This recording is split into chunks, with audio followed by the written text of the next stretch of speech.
With the breakdown and more teen troubles in D.C.'s Navy Yard, extended youth curfew hours did not stop crowds like this from gathering over the weekend. Thanks for joining us. I'm Michelle Marsh. And I'm Scott Thuman. Police tell us 6 kids violated curfew last night, and Saturday night 4 were arrested half a mile outside of the curfew zone.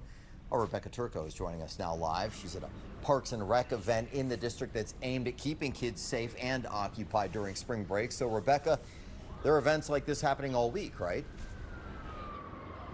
Yeah, it's happening all week. That event right now is going on inside, and these events are free, and it's for kids of all ages, and it's really to give kids a safe space to go while they're out of school. It's spring break in D.C., and Parks and Rec has plenty of programs for kids to be kids at a time when the district is still dealing with scenes like this. The kids just come out of nowhere. And this past Saturday night, kids were seen running through the streets of Navy Yard in spite of the juvenile curfew zone, which started at 8 p.m. Police came. The crowds broke up. About half a mile away, Metro Transit Police arrested 4 minors at the waterfront platform. One of them now charged with assaulting a police officer. Parks and Rec is doing what they can to give kids something to do and someplace safe to go the past few weekends. Teenagers have always been the age of people trying to figure out what do we do with them. And so DPR we're ready to take the charge. We want to serve our young people, and they know it. Meanwhile, the emergency legislation, which allows the police to designate juvenile curfew zones where only a small group of kids are allowed after a certain hour, expires Wednesday night. Penelope Spain with Open City Advocates argues it should end there. All of the videos that you're seeing that are disturbing, they are happening with the curfew in place. That's further evidence that the curfews themselves do not work. Sadly, I do think that our city has been scapegoating our young people and pointing the finger at them instead of asking what it is we can do to better show up for them. But Councilmember Brooke Pinto argues it needs to be addressed from all sides, and the curfew authority is part of it. We don't say let's not have any gun laws because there are still shootings.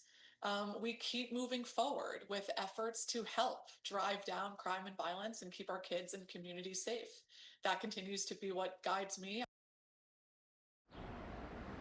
So the juvenile curfew zone law rather, expires late Wednesday, and the council is going to vote on whether to reinstate it next week. And as for whether it's going to pass, that's really hard to say at this point, because when it was put up to a vote on whether to reinstate it the last time, the council ultimately voted to postpone it. So that's really the big question on whether they will vote to reinstate it this go around. Scott?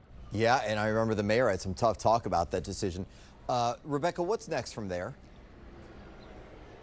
Well, what's next from here is there's still an overall juvenile curfew that goes on every night beginning at 11 p.m. And the council is also set to vote next week on permanent legislation as it relates to juvenile curfew zones. That would be the first of 2 votes as it relates to that, because again, with permanent legislation in D.C., that requires 2 votes for it to become law. We are live in Northwest D.C. Rebecca Turco, 7 News. Yeah, a lot to still figure out. All right, well, as you saw, Rebecca was at one of several spring break events put on by the D.C. Department of Parks and Rec. Now, some other events include a temporary indoor amusement experience at the Kennedy Rec Center and a field day at Berry Farm Rec Center. And local aquatic centers will have lifeguard certification training. And you can find more activities on WJLA.com right now. Just search DC DPR.